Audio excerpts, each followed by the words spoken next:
बिस्मिल्लाहिर्रहमानिर्रहीम। ये नौजवान हैं जी, ये मेरे पास आज आए हैं एक स्पेशल पैगाम लेकर कि लोग जो है ना गाड़ियाँ खड़ी करते हैं धूप में, तो उनकी गाड़ियों को आग तक लगने के वाक़यात जो हैं वो अभी मीडिया के ऊपर आना शुरू हो चुके हैं। तो इन्होंने एक मशवरा, पहले हमने एक वीडियो बनानी थी तो उसके हवाले से ये था कि जो गाड़ी है उसको दरख्तों के नीचे खड़े करने के हवाले से एक शेड बनाया जाए। उस वाले से मेरे पास तशरीफ़ लाए हैं और ना सिर्फ ये सिर्फ एक वीडियो बनाने के लिए आए हैं, बल्कि इससे पहले ये दर्जनों पौधे लेके जाके उनको कामयाब कर चुके हैं। तो इनसे बात करते हैं ये क्यों आए हैं, सोशल मीडिया प्लेटफार्म ये क्यों इस्तेमाल कर रहे हैं, किस नाम से कर रहे हैं और आज का ये क्या पैगाम देते हैं।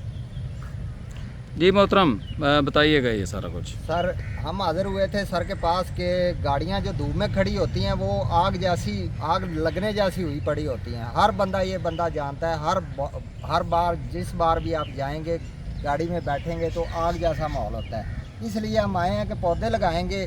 सर के पास आए हैं तो उन्होंने हमारा पौधों का मसला हल कर दिया। दूसरी तीसरी दफ़ा हम आए हैं, तो पहले जितनी बार भी लेके गए हैं अल्हम्दुलिल्लाह तकरीबन 50 से ज़्यादा पौधे जो है ना 50% से ज़्यादा पौधे हमने उनको मतलब पाल चुके हैं, वो बड़े हो गए हैं। और अब ये लेके जा रहे हैं गाड़ियों के शेडों के लिए, और कुछ डेरे और एक ग्राउंड हमने बनाया खेलने के लिए।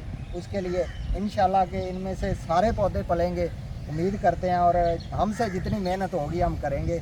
हमारा प्लेटफॉर्म जो हम सोशल मीडिया पर यूज़ कर रहे हैं जिस पे, वो हमारा फ़नी हब के नाम से है। और हम इसलिए वीडियो डालते हैं कि लोगों तक अवेयरनेस हो, लोग ये चीज़ जानें कि हमारे लिए ज़रूरी क्या है, हमारी आने वाली नस्लों के लिए ज़रूरी क्या है।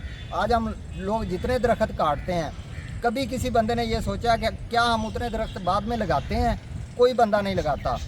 हम सब दोस्तों ने मिलकर याद किया हुआ है कि हम तकरीबन हर हफ्ते में, हर मंथ में एक आध दरख्त अपने नाम से ज़रूर लगाएंगे इंशाल्लाह। ये हमारी आने वाली नस्लों का सवाल है। अगर हम दरख्त आज सारे काट देंगे तो आने वाली नस्लें ऑक्सीजन के लिए बैठ जाएंगी। कोरोना के दिनों में ऑक्सीजन की वैल्यू लोगों को समझ आ गई थी, और असल में ये दरख्त हमें ऑक्सीजन देते हैं, गर्मियों में साया देते हैं, सर्दियों में ईंधन देते हैं। तो फिर हम इन दरख्तों के दुश्मन क्यों हुए हुए हैं? ठीक है, हमारी बात जहाँ तक लोग जो भी बंदा सुनता है वो कोशिश करे, बल्कि वादा करे, अपने आप से याद करे कि मैं अपने लिए, अपने बच्चों के लिए, अपने आने वाली नस्लों के लिए दरख्त ज़रूर लगाऊंगा। तो दरख्त लगाओ, गर्मी भगाओ। सरसब्ज पाकिस्तान जिंदाबाद।